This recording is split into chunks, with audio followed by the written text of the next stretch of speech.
हमारा second unit है vocabulary development, तो इसका हम इंट्रोडक्शन पढ़ेंगे. Introduction. Like bricks, when laid out properly, correctly, and with some imagination, can build up simple walls or complex design for buildings and mansions, not to talk of other structures. Similarly, a language user uses different words to construct sentences. जैसे कि bricks होती है जो कि laid out properly या correctly and with some imagination can build up simple walls. तो किसी की imagination एक simple walls भी build up कर सकती है और complex designs फॉर बिल्डिंग्स या किसी भी बिल्डिंग्स या मेंशन के लिए design. Not to talk of other structure, अगर हम किसी और स्ट्रक्चर की बात ना करें. Similarly a language users uses different words. अगर हम देखें तो एक लैंग्वेज जो यूजर होता है वो अलग अलग वर्ड्स का यूज करता है टू कंस्ट्रक्ट सेंटेंस, किसी भी सेंटेंस को कंस्ट्रक्ट करने के लिए, बनाने के लिए. बोथ सिंगल वर्ड सेंटेंसेस और लॉन्गर वंस, या तो कोई सिंगल वर्ड सेंटेंसेस हो या तो कोई बड़ा सेंटेंसेस हो, longer once.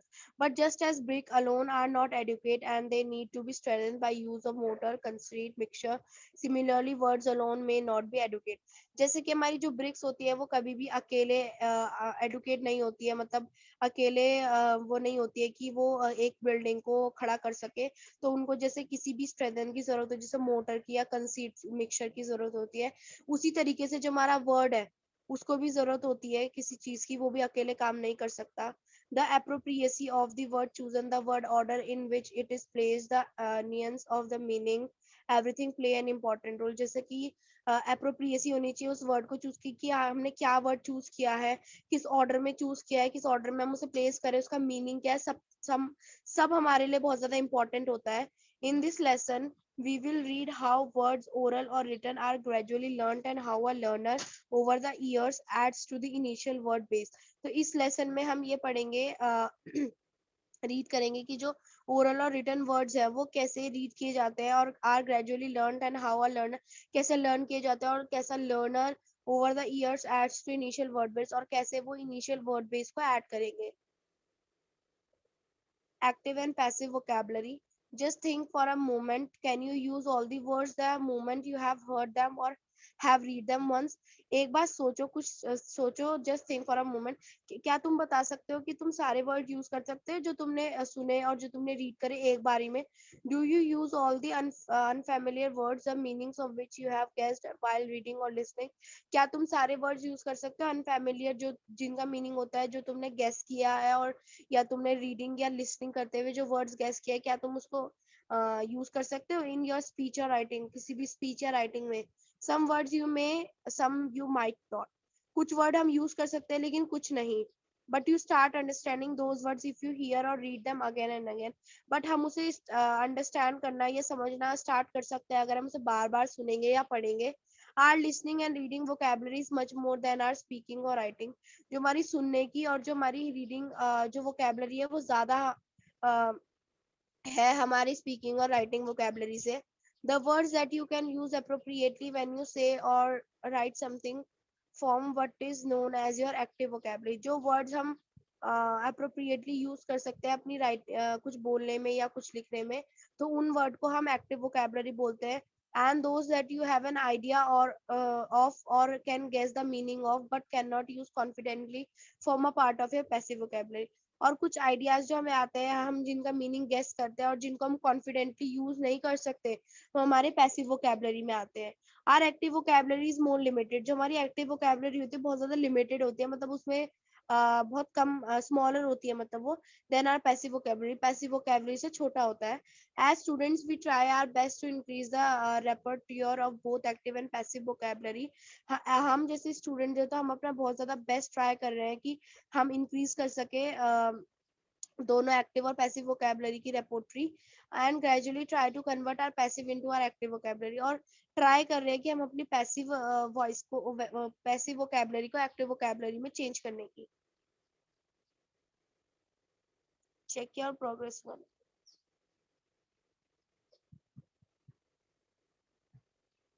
Content words and function words.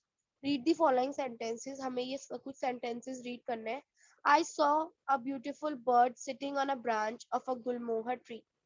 Pari, my 5-year-old granddaughter, wants to wear blue jeans all the time. She cries loudly whenever her parents ask her to put on a frock, however beautiful. Look at the underlined words carefully. हमें जो underlined words हैं उनको ढंग से देखना है, carefully देखना है once again. Even as isolated discrete words, they carry some meaning. मतलब एक word की तरह उनकी कुछ meaning है, अपने अलग meaning है. These words, if you observe carefully, are nouns. अगर हम इन्हें ढंग से देखें, ऑब्जर्व करें, तो इनमें से बहुत सारे वर्ड नाउन, एडजेक्टिव, वर्ब्स और एडवर्ब्स है. These are called content words. इन्हें हम कंटेंट वर्ड्स कहते हैं. On the other hand, the words which are not underline are function. और जो वर्ड हमने अंडरलाइन नहीं करे हैं उन्हें हम फंक्शन वर्ड्स कहते हैं.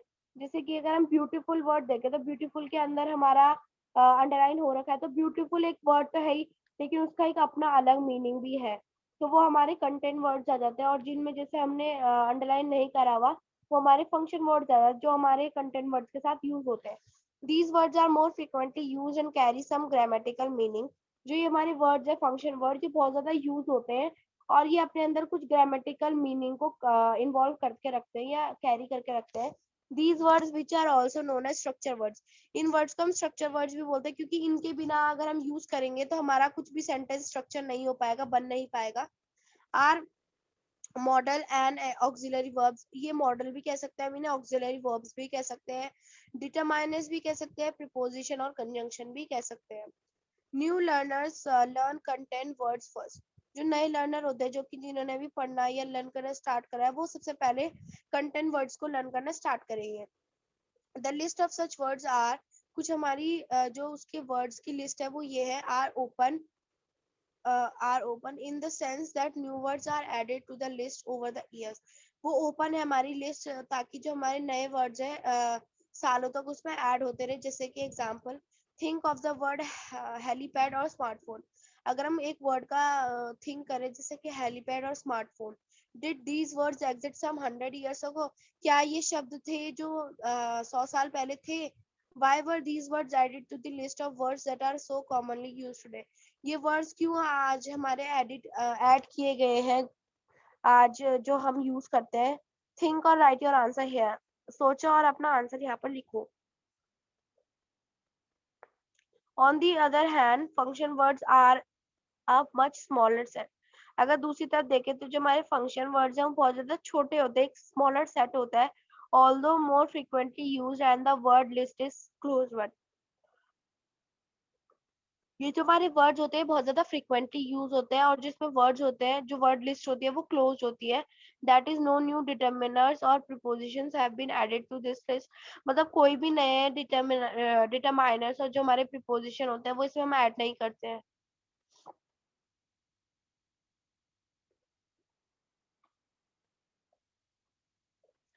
Some difficulties in learning English vocabulary.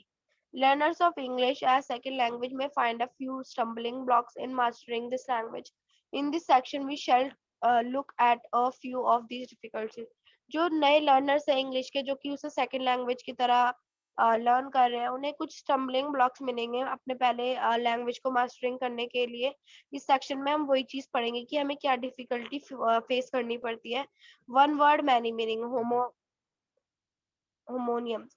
जो हमारे होमोनियम्स होते हैं जिनके एक वर्ड के बहुत सारे मीनिंग होते हैं. Homonyms are words which have the same spelling and pronunciation but different meaning. Homonyms हमारे वो वर्ड होते हैं जिनकी सेम स्पेलिंग भी होती है, सेम प्रोनाउंसिएशन, मतलब उन्हें हम बोलते भी एक सही उसी तरीके से, लेकिन जो उनके मीनिंग होते हैं वो बहुत ज्यादा अलग अलग होते हैं. In the following sentence the word club has different meaning. अगर हम नीचे एक सेंटेंस देखें तो जो उसमें वर्ड है क्लब, उसके अलग अलग मीनिंग है. जैसे कि as a child you might have gone to a local club in your colony. जब तुम चाइल्ड थे तो तुम अपनी जो लोकल क्लब था अपनी जो कॉलोनी में वहां जाते होंगे. You might have seen the picture of Bhim with a club in his hand. तुमने एक पिक्चर देखी होगी भीम की, जो कि उसके हाथ में क्लब है, उसके हाथ में, महाभारत में सीरियल में, जो टेलीविजन में हमने देखा है. And if you play cards, अगर हम कार्ड्स प्ले करते हैं, कार्ड्स खेलते हैं, you have to deal with clubs in the pack. तो हमें पैक के अंदर क्लब्स के साथ डील करना पड़ता है. You might suggest to a student club two paragraphs together to make the writing more compact. हम स्टूडेंट को बोल सकते हैं, सजेस्ट कर सकते हैं कि हम वो 2 पैराग्राफ्स को एक साथ क्लब करें और उसको रीडिंग करना आराम से स्टार्ट करें. तो इसमें हमारे हर क्लब के अलग अलग मीनिंग. जैसे फर्स्ट था तो वो एक लोकल क्लब होता है, जैसे हम जाते हैं क्लब में, जो हमारी कॉलोनी में होता है। जो हमारा सेकंड थी जो पिक्चर, भीम एक क्लब ले रखा है उन्होंने अपने जो महाभारत है उसमें अपने हाथ में। अगर हम कार्ड्स प्ले करते हैं तो उसमें अलग अलग क्लब होते हैं, जैसे डायमंड और ये सब क्लब होते हैं उसमें अलग अलग। और अगर हम बच्चे को बोलते हैं तो कहने का मतलब ये है कि हम दो पैराग्राफ को एक साथ ज्वाइन करने के लिए बोल रहे हैं, क्लब करने के लिए बोल रहे हैं। A club is an association of people with common interest। जो हमारा क्लब है एक एसोसिएशन है पीपल का, जो कि जिसके अंदर सब कॉमन इंटरेस्ट आता है, जो कि फर्स्ट सेंटेंस का मतलब है। हमारे सेकंड सेंटेंस का हमारा जो मतलब है, club is a heavy stick. एक जो क्लब है वो एक हैवी स्टिक है, मतलब भारी सी लकड़ी है, विद अ थिक एंड, जिसका एक जो एंड है वो बहुत ज्यादा मोटा है, और वो एक वेपन की तरह काम करती है हमारी, जो कि भीम ने पकड़ी हुई है अपने हैंड में। मतलब गदा टाइप की या कुछ सूटर टाइप का बोल सकते हैं। जो हमारा थर्ड सेंटेंस है वो एक club is one of the four suit. जो फोर हमारे सूट होते हैं उसका जो क्लब होता है उसके लिए यूज किया गया है। और जो फोर्थ सेंटेंस है उसका मीनिंग होता है combine. Let us take another example, कुछ अनदर एग्जांपल लेते हैं। She went to her room and lay down on the bed. वो अपने कमरे में गई और अपने बेड पर लेट गई। My husband is busy preparing a bed for the pansies. मेरे जो हस्बैंड है वो बहुत ज्यादा बिजी है बेड को प्रिपेयर करने के लिए पेंसीज के लिए। Heat the curry thoroughly and serve it on a bed of rice. Heat को मतलब सॉरी करी को बहुत ज्यादा हीट करो ताकि हम उसको राइस के बेड पे, मतलब राइस में हम उसको सर्व कर सकें। तो इन तीनों का अलग अलग मतलब है अपना। तो कहने का मतलब ये कि बेड एक है, वर्ड एक है, उसका प्रोनाउंसिएशन एक है, स्पेलिंग सेम है, लेकिन उनके जो मीनिंग है वो अलग अलग है, तो हम इसे होमोनियम्स बोलते हैं। You will notice that the word bed had different meanings in the examples given above. आपने नोटिस किया होगा कि जो बेड है उसके अलग अलग मीनिंग है, जो हमने ऊपर एग्जांपल्स पढ़े। You understand the meaning from the context. हम उसकी जो मीनिंग है वो कॉन्टेक्स्ट से हम समझ सकते हैं। In which the word has been use, किस कॉन्टेक्स्ट में वो वर्ड यूज किया गया है। Example, the context of the first sentence is a piece of furniture. जो हमारा फर्स्ट एग्जाम्पल था तो हमारा एक फर्नीचर के पीस में यूज किया गया है। In the second sentence the context is the area in a garden so that the plants can be grown. तो जो हमारा सेकेंड सेंटेंस है वो हमारा इस कॉन्टेक्स्ट में यूज किया गया है कि हम एक प्लांट्स ग्रो का एक गार्डन बना रहे हैं ताकि जो प्लांट्स है वो आराम से ग्रो कर सके। Whereas a bed of rice in a recipe would mean a layer of rice। और बेड ऑफ राइस का मीनिंग है एक रेसिपी में कि हम एक लेयर रख रहे हैं राइस की, उसके ऊपर हम करी को सर्व कर सके। These contexts give the clues about the meaning of the word bed or club। तो जो हमारे मीनिंग्स है, जो क्लूज है हमारे जो दिए गए मीनिंग के लिए, जो वर्ड और बेड के लिए दिए गए हैं, बेड और क्लब के लिए, ये हमारे कॉन्टेक्स्ट में यूज होता है। जिस कॉन्टेक्स्ट में हम कुछ बोल रहे हैं उस कॉन्टेक्स्ट का मीनिंग चेंज हो जाता है। Read the examples given above again and look at the words that give you the clues about the situation. दोबारा से उन एग्जांपल्स को रीड करो जो कि ऊपर दिए गए हैं, उन वर्ड्स पर देखो जो हमारे क्लूज दिए गए हैं सिचुएशन के लिए। In English there are many such words. English में हमारे कुछ ऐसे बहुत सारे वर्ड्स होते हैं जहाँ जिनकी स्पेलिंग जो होते हैं बिल्कुल सेम होती है, प्रोनाउंसिएशन बिल्कुल सेम होता है, लेकिन जो उनकी मीनिंग होती है बहुत ज्यादा अलग अलग होती है डिफरेंट कॉन्टेक्स्ट में। अब हमारा आता है idiomatic expression. Does lend an ear to someone mean the same as to lend someone money. अगर हम does lend on ear to someone means the same as to lend someone money, अगर हम किसी के ईयर पे land होते हैं तो वो बिल्कुल सेम होता है कि हम किसी की मनी पे लैंड है, मतलब किसी की मनी पे हम डिपेंडेंट है। What does from hand to mouth mean. हमारा हैंड से माउथ का क्या मतलब होता है। What does from hand to mouth mean. What is your family is the apple of your eye की। Who is your family is the apple of your eye. कौन सी तुम्हारी फैमिली है जो तुम्हारी एप्पल है तुम्हारी आइस के लिए। और what is to have a green thumb, और क्या मतलब होगा ग्रीन थंब का। As an experience user of the language you know the meaning of such idiomatic expression. अगर हम बहुत ज्यादा एक्सपीरियंस यूजर है लैंग्वेज के तो हमें इनका मीनिंग पता होगा कि आइडोमेटिक एक्सप्रेशन का क्या मतलब होता है। And you are well aware that these frozen expression mean something. और हमें इसका हम बहुत अच्छे से अवेयर होंगे कि इन फ्रोजन एक्सप्रेशन का क्या मतलब होता है, मतलब इनका क्या मतलब होता है। Which is totally different from the sum total of the individual words, जिनका बिल्कुल अलग वो डिफरेंट होते हैं बिल्कुल इंडिविजुअल वर्ड से। The meaning can not be derive from individual word. जो मीनिंग होता है वो कभी भी एक सिंगल वर्ड से डिराइव नहीं किया जाता and must be learn as a complete unit. और उसको एक पूरी कंप्लीट यूनिट की तरह पढ़ना होता है, मीनिंग को बिल्कुल कंप्लीट यूनिट की तरह पढ़ना होता है। And this understanding is acquired slowly, और जो ये अंडरस्टैंडिंग है बहुत ज्यादा स्लो होती है, ग्रेजुअल होती है, and with constant contact with the language. और ये हम तभी पॉसिबल हो सकता है, तभी समझ सकते हैं अगर हमारा कांस्टेंट कांटेक्ट है लैंग्वेज के साथ। Formal, informal expression, approve, disapprove. Levels of formality and the connotations of some words also pose practical problems for students of a second language. जो हमारे levels होते हैं formality के और connotations के किसी भी words के लिए, वो बहुत ज़्यादा practical problems create करते हैं students के लिए, मतलब second language को learn या पढ़ने में. In learning a new language, there is a tendency to use a more formal language. अगर हम कोई भी नई लैंग्वेज यूज कर रहे हैं या लर्न करना सीख रहे हैं, तो उसमें ये टेंडेंसी होती है कि हम ज्यादा फॉर्मल लैंग्वेज का यूज करें इन नॉर्मल कन्वर्सेशन सिचुएशन. अगर कुछ नॉर्मल हमें कन्वर्सेशन करनी है तो उसमें हम ज्यादातर फॉर्मल लैंग्वेज का यूज करना चाहिए, या वाइस वर्सा, मतलब या तो हमें फॉर्मल का यूज करना चाहिए या तो फिर नॉर्मल का यूज करना चाहिए. यूज अ स्लैंग और कोलोकियल एक्सप्रेशन इन अप्रोप्रिएटली, मतलब हमें स्लैंग या कोलोनियल एक्सप्रेशन का यूज करना चाहिए. सिमिलरली द पॉजिटिव और negative connotations of some words might create difficulty for you. उसी तरीके से जो हमारे पॉजिटिव और नेगेटिव कोनोटेशंस है किसी भी वर्ड्स के लिए, वो हमारे लिए डिफिकल्टी क्रिएट कर सकते हैं. You all know how we uphold the firmness, determination or resoluteness of people we like, whereas we deplore the stubbornness, obstinacy and figureheadedness. हमारे जो वर्ड्स है, हम ये जानते हैं कि हम अपलॉड कैसे करते हैं फर्नेंस को, डिटर्मिनेशन को, रिजॉल्वनेस को किसी भी पीपल के लिए, और उसी तरीके से डिप्लोर करते हैं सब स्टबर्न्स को, ऑब्स्टिनेंसी को एंड पिगहेडेंस को. टर्म्स इंडिकेटिंग डिसअप्रूवल, जो जो हमारे जो टर्म्स है ये हमारे लिए डिसअप्रूवल का काम करे, मतलब हम किसी भी चीज के लिए एग्री नहीं करते तब हम इन वर्ड्स को यूज करते हैं या इनका कुछ मीनिंग यूज करते हैं. Those whom we do not like in exactly the same situation, और जिनको मतलब सेम सिचुएशन में पसंद नहीं करते. Similarly the same person can be fat और plump of two different persons, जो कि सेम पर्सन है वो किसी भी पर्सन के लिए फैट या प्लम्प हो सकता है अलग अलग पर्सन के लिए. It takes a long time for most of us to catch some such nuances of the language. हमें बहुत ज्यादा टाइम लगेगा इसे कैच करने में, जो ये हमारी न्यूसेंस है लैंग्वेज की, इसको समझने में या इसको पढ़ने में हमारा बहुत ज्यादा टाइम लगेगा. अब हमारे आता है हाइफोनियम्स, जो हमने पहले होनोमियम्स पढ़े, अब हमारे आता है hyponyms. Orange is a fruit and so is an apple. जो हमारा ऑरेंज है वो भी एक फ्रूट है, और ऐसे ही हमारा जो एप्पल है वो भी एक फ्रूट है. मैंगो और बनाना भी हमारे एक फ्रूट है. The word fruit is a superordinate while the name of the other fruits given above are the hyperform. जो हमारा वर्ड फ्रूट है, जो हमारा फ्रूट वर्ड है वो हमारा सुपर ऑर्डिनेट है, और जो हमारे फ्रूट्स के नाम है वो हमारे हाइफोनियम्स है. Similarly learners are familiar with different items in the world around them.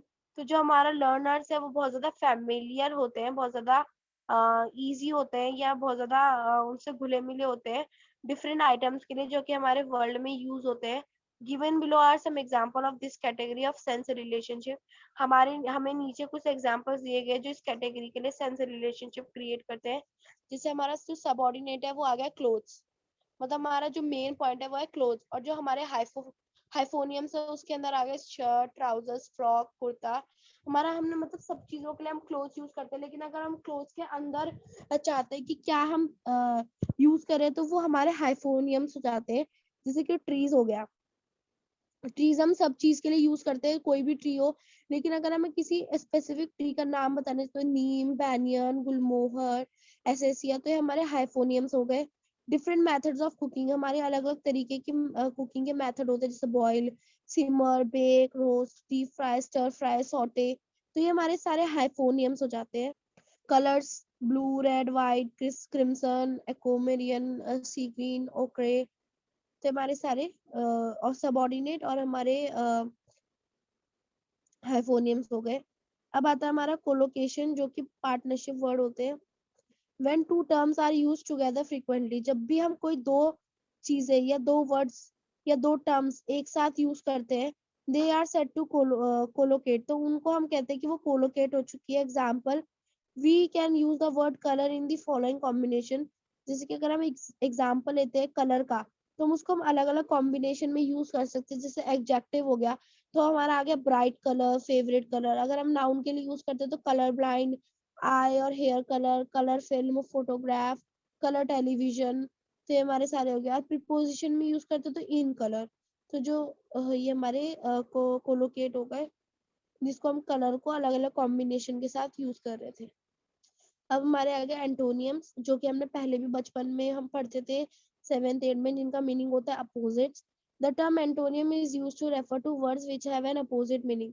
एंटोनियम्स वो वर्ड होते हैं जिनका जो मीनिंग होता है बिल्कुल उनसे अपोजिट होता है। But there are pairs of words which contrast in terms of a scale. कुछ लेकिन ऐसे वर्ड्स है जो कि पेयर किए गए हैं, जो कि जिनका कॉन्ट्रास्ट है वो एक स्केल के उससे होगा।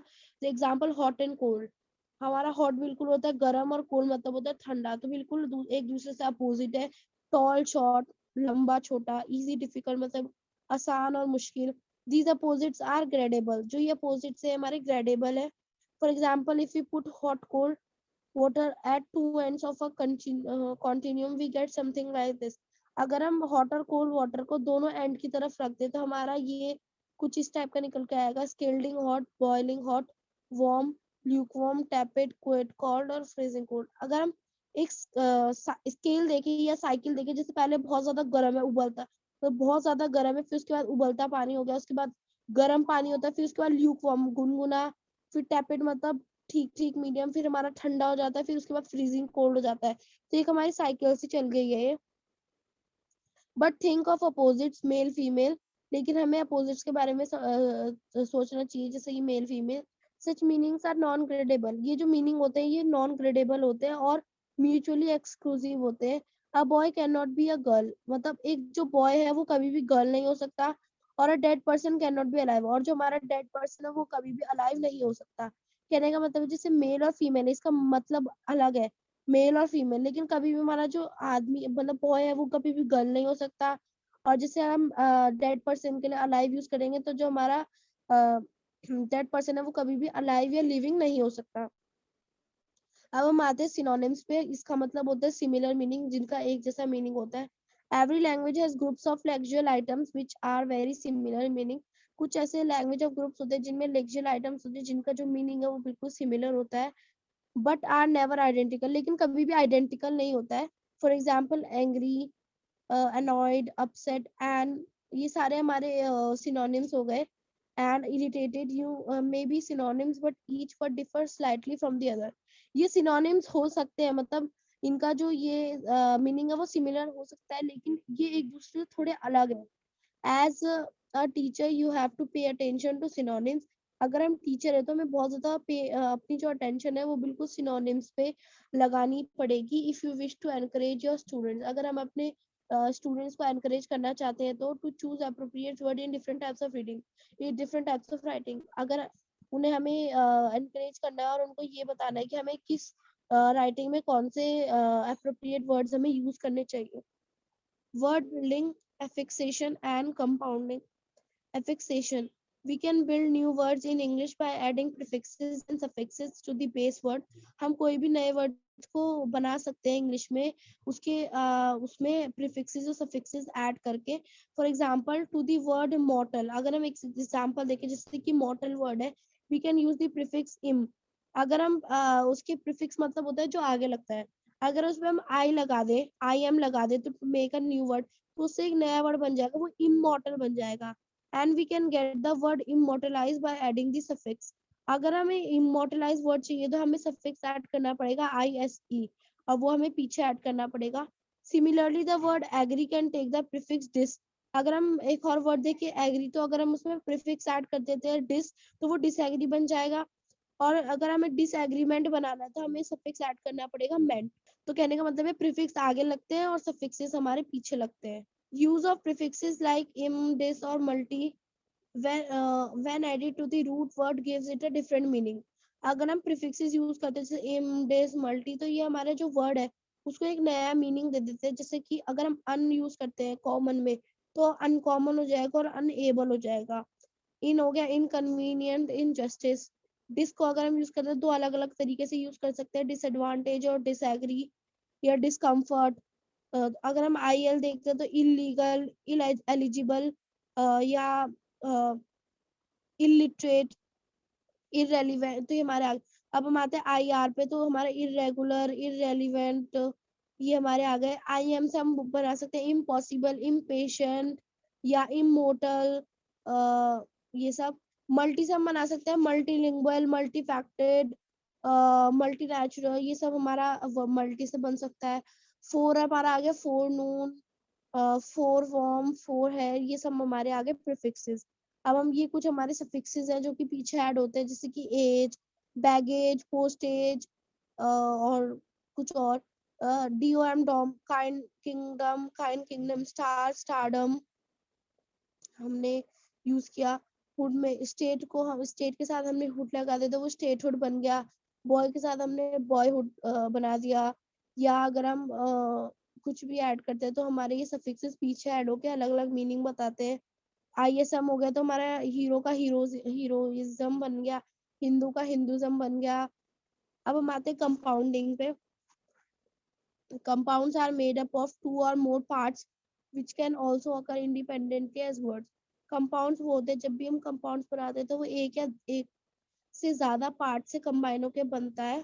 These separate words are combined to form other new words.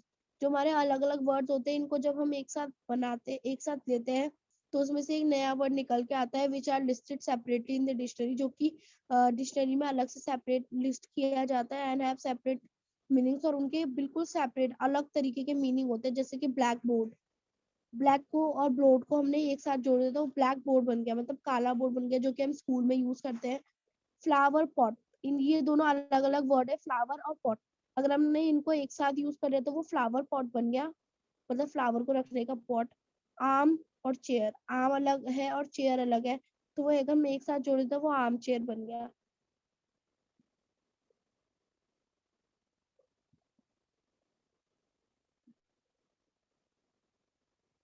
Using a dictionary and a thesaurus. Dictionaries are of help in checking and learning of pronunciation with the correct stress pattern. जो हमारी dictionary होती है वो हमें help करती है किसी भी चीज को चेक करने में, या कोई भी प्रोनाउंसिएशन अगर हमें लर्न करना है या हमें उसे करेक्ट वे में बताना है, उसका जो स्ट्रेस पैटर्न है, तो हमारी डिक्शनरी हेल्प करती है उस चीज में। Meaning on context with examples of grammar of a word. अगर हमें किसी भी चीज का मीनिंग ढूंढना है या उसके एग्जाम्पल्स के साथ, या ग्रामर उसका कैसा होगा। Example, the part of a speech is belongs to whether transitive और intransitive in case of a verb. अगर हम एक एग्जाम्पल देखें कि एक पार्ट ऑफ स्पीच है जो कि बिलोंग करती है वेदर ट्रांजिटिव और इंट्रांजिटिव, का ट्रांजिटिव पे और इंट्रांजिटिव पे इन केस ऑफ अ वर्ब, और वेदर काउंटेबल और इनकाउंटेबल। अगर हम वर्ब की तरफ से देखें या तो काउंटेबल हो सकता है या अनकाउंटेबल हो सकता है। In case of a noun, noun में वो काउंटेबल और uncountable. Some dictionaries like the Oxford advance learners dictionary, कुछ जो डिक्शनरीज होती है जैसे कि ऑक्सफोर्ड एडवांस लर्नर डिक्शनरी जो कि 2002 एडिशन, जैसे OALAD, ये हमारा शॉर्ट फॉर्म है इसका।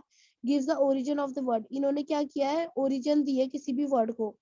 For example, Gordian knot which means a very difficult or impossible task or problem, then in origin of the word it mentioned। Origin का मतलब क्या होता है, from the legend in which kingdom Gordius tied a very complicated knot. जब जो legend थे, जो king गॉडियस थे जिन्होंने कॉम्प्लिकेटेड जो नॉट थी, मतलब एक गांठ, वो उन्होंने मार दी थी, and said that whoever untied it would become the ruler of Asia। उन्होंने और ये कह दिया कि जो भी इस नॉट को खोलेगा, मतलब जो भी इस गांठ को खोलेगा वो एशिया पे रूल करेगा। Alexander the Great cut through the knot with his sword। और जो अलेक्जेंडर द ग्रेट थे उन्होंने क्या किया, अपनी जो स्वार्ड थी, जो अपनी तलवार थी, उससे उसे कट ही कर दिया। Moreover, dictionaries like the Cambridge International Dictionary of English, जैसे कि बहुत अलग अलग डिक्शनरी, जैसे कैम्ब्रिज इंटरनेशनल डिक्शनरी जो है वो 1995 edition includes a picture dictionary, उसके अंदर पिक्चर भी है। Example, on kitchen, bicycle etcetera, as Dutch advance, Oxford और कॉलिनस कोबिल्ड। जैसे कि आजकल की जो एडवांस है, जो मतलब नई डिक्शनरी, जैसे एडवांस ऑक्सफोर्ड और Collins कोबिल्ड। The last dictionary mentioned here also includes word webs और topic related। जो हमारी लास्ट डिक्शनरी है जो कि यहाँ मेंशन की गई है, वो उसके अंदर जो वर्ड है वेब्स और जो टॉपिक रिलेटेड है वोकैबुलरी से through encyclopedia like reading combine with related art work, जैसे कि जो इंसाइक्लोपीडिया से कंबाइन है, जैसे कि हम कुछ रीड करते हैं जो कि कंबाइन करके हम रीड करते हैं, वो रिलेट करता है आर्ट वर्क से। वर्ड पार्टनरशिप, मतलब कहने का ये है कि वर्ड पार्टनरशिप जब दो वर्ड्स के बीच में पार्टनरशिप होती है, जब हम दो वर्ड्स को एक साथ यूज करते हैं, कोलोकेशंस करते हैं उनका। And word links, word origin, example geo equals to earth. Geo का मतलब हम अर्थ भी यूज कर सकते हैं, क्योंकि ज्योग्राफी में हम अर्थ के बारे में पढ़ते हैं। जियोलॉजी, जियो पॉलिटिकल, इसमें हम सब किसके बारे में बात करें, अर्थ के बारे में बात करें। और even usage like less and fewer, हम इसका जो यूसेज है वो कम भी हो सकता है और वो फ्यूअर भी हो सकता है। You also have used the dictionary to decide whether a particular word is formal. हमने भी जो है डिक्शनरी यूज करी होगी ये डिसाइड करने के लिए जो ये वर्ड है ये फॉर्मल है या इनफॉर्मल है। And shows approval and disapproval to complete task, और ये अप्रूवल दे रहा है हमें या डिसअप्रूवल दे रहा है इस टास्क को कंप्लीट करने के लिए। Setting check your progress, check your progress में हमें कुछ क्वेश्चंस दिए गए हैं जो कि इस चीज पे बेस्ड है। While the language of literally criticism, अगर हम लैंग्वेज देखें लिटरली क्रिटिसिज्म की OALD में, इट्स वेरी इंफॉर्मेटिव, तो उसमें बहुत ज्यादा इंफॉर्मेशन के साथ प्रोवाइड की गई है। The text messaging and emoticons include in Collins Cobuild is very handy. और जो हमारी टेक्स्ट मैसेजिंग है जिसमें इमोशंस है जो कि हमारी कॉलेज कोबल्ट में है, वो बहुत ज्यादा हैंडी है। In any as of emails and SMS, हमारे आजकल की ईमेल्स और SMS की दुनिया में। In other words, a dictionary is not only a useful reference material but also a treasure house of information to build up the vocabulary of your teacher, of your learners. जो हमारी, अगर दूसरे शब्दों में कहें, जो हमारी डिक्शनरी है वो हमारे लिए यूजफुल रेफरेंस के अलावा भी हमारे लिए थीजर, एक ट्रेजर हाउस है, जिसकी वजह से हम अपनी जो वोकैबुलरी है उसको आराम से बिल्ड कर सकते हैं, और जो लर्नर्स है वो आराम से डिक्शनरी में पढ़ के भी समझ सकते हैं और सीख सकते हैं। In higher classes you will find both the treasure thesaurus and the dictionary. जो हमारी बड़ी क्लासेस होती है उसमें हम दोनों फाइंड आउट करते हैं, मतलब हमारे पास दोनों रहते हैं, थीजर्स भी और डिक्शनरी भी। Extremely beneficial in reading and writing task, और ये हमारे लिए बहुत ज्यादा बेनिफिशियल होती है रीड करनी और टास्क को कंप्लीट करने के लिए, लिखने के लिए। Let us sum up. Isolated words are difficult to remember. जो हमारे आइसोलेटेड वर्ड्स होते हैं वो बहुत ज्यादा डिफिकल्ट होते हैं याद रखने। when we learn word and phrases, जब भी हम कोई word learn करते हैं या phrase learn करते हैं, our memory tries to group words that go together। तो जो हमारी memory है वो ये try करती है कि जो एक जैसे word है उनका ग्रुप बनाने की सोचती है, so that one word of phrase reminds us another, ताकि जो एक वर्ड है वो हमें दूसरे फ्रेज को या वर्ड को याद करने में हेल्प करे। We have discussed some of these in different sections of this lesson.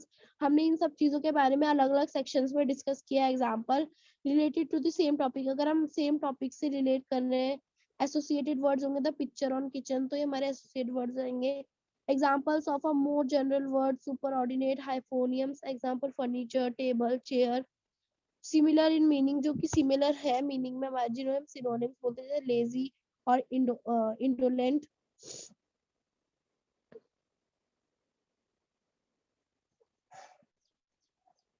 Opposite in meanings, जिसमें हम मिक्स सेपरेट करते हैं। Arranged along a scale word continuum, example letter, word, phrase, sentence, paragraph, page, chapter, book. हम मतलब जब हम एक scale arrange करते हैं, जैसे कि पहले लेटर आएगा, उस लेटर से फिर वर्ड बनेगा, वर्ड से फ्रेज बनेगा, फ्रेज से सेंटेंस बनेगा, जब सेंटेंस बनेगा तो पैराग्राफ बनेंगे, पैराग्राफ से हमारा पेज बनेगा, पेज से हमारे चैप्टर बनेंगे और चैप्टर से हमारी बुक बनेगी। Built from the same basic words, कभी भी हम जब सेम बेसिक वर्ड से कुछ भी चीज बनाते हैं, जैसे कि एफिलिएशन, कंपाउंड वर्ड, जैसे कि टाइप, तो उसमें अगर हमने प्रीफिक्स जोड़ दिया री तो वो री टाइप बन गया, और अगर हमने चाइल्ड में सफिक्स जोड़ दिया तो वो चिल्ड्रन बन गया, और टाइप में हमने राइट जोड़ दिया तो वो हमारा टाइप राइटर बन गया। However, you must have observed that all the techniques discussed in the lessons are applicable to teaching of content words। हमने इसमें ये ऑब्जर्व किया है कि जो भी हमने टेक्निक यूज करी है या डिस्कस करी है ऊपर, वो हमारी सारी एप्लीकेबल है कंटेंट वर्ड्स के ऊपर। Secondly, a word is rarely learn eight one go, और सेकेंड हमारा ये मतलब होता है कि जो वर्ड है वो जल्दी से लर्न नहीं होता है। Hence the need to review, revise and recycle words at frequent intervals so that the learning is spiral and a new expect is added gradually over the years. हमें उस पर दोबारा से रिव्यू करना पड़ता है, रिवाइज करना पड़ता है, रिसाइकल करना पड़ता है, ताकि जो हमारी लर्निंग है वो बहुत ज़्यादा स्पाइरल बन सके और हमारे नए नए एस्पेक्ट हमारे जल्दी जल्दी ग्रेजुअली एडिट होते रहे। Last but not the least is the use of the mother tongue. हमारा लास्ट है लेकिन लीस्ट नहीं है, जो हमारी यूज होता है मदर टंग का in providing a quick word meaning in a classroom. किसी भी क्लासरूम में क्विक वर्ड मीनिंग बताने के लिए जो हमारी मदर टंग होती है वो यूज आती है। While it is easier to give supply a mother tongue equivalent and classroom saves time, हमारे लिए बहुत ज्यादा इजी हो सकता है सप्लाई करना मदर टंग को क्लासरूम के अंदर, और ये हमारा टाइम भी बचाता है। The technique should be sparingly used and must never be a practice. जो हमारी ये टेक्निक है हमेशा स्पेरिंगली यूज कर सकते हैं, मतलब इसको हम कभी भी यूज कर सकते हैं और ये इसकी हमें कभी भी प्रैक्टिस की जरूरत नहीं पड़ती, क्योंकि हमारी मदर टंग है, हम इसे कभी भी बोल सकते हैं। A classroom is the only place to listen to and use the second language। जो हमारी क्लासरूम होती है वो एक ऐसी जगह है जहाँ पर हम सुनते हैं और यूज करते हैं अपनी सेकंड लैंग्वेज का। And hence optimal use of available time is absolutely necessary. और जो हमारा ऑप्टिमल यूज होता है किसी भी टाइम को जो हमारे लिए अवेलेबल होता है वो हमारे लिए नेसेसरी होता है, उसको हमें ऑप्टिमल यूज करना चाहिए, मतलब उसका हमें सही तरीके से यूज करना चाहिए। More over vocabulary teaching does not and in school. जो हमारी वोकेबलरी टीचिंग है वो कभी भी हमारी स्कूल में खत्म नहीं होती, it continues well in for adult life. वो हमारी अडल्ट लाइफ में भी कंटिन्यू चलती रहती है। It is a life long process, ये एक हमारा लाइफ लॉन्ग प्रोसेस है, मतलब जब तक हम जिंदा है या जब तक हमारी जो लाइफ है वो है तब तक हमारी ये vocabulary चलती जाएगी। Also our passive vocabulary is much larger than our active vocabulary। और जो हमारे पैसिव vocabulary होती है वो हमारी एक्टिव vocabulary से बहुत ज्यादा बड़ी होती है। Different technique separately and in combination, हमारी अलग अलग टेक्निक होती है, पहले हम सेपरेट करते हैं फिर उनको कंबाइन करते हैं। May be effectively use for teaching, वो हमारे लिए हेल्प करता है इफेक्टिवली टीच करने में, एक्सपेंडिंग करने में, कंसोलिडेटिंग करने में स्टूडेंट की वोकेबलरी को। Dictionary and the thesaurus are very important reference material and student should be taught and encourage to use the same.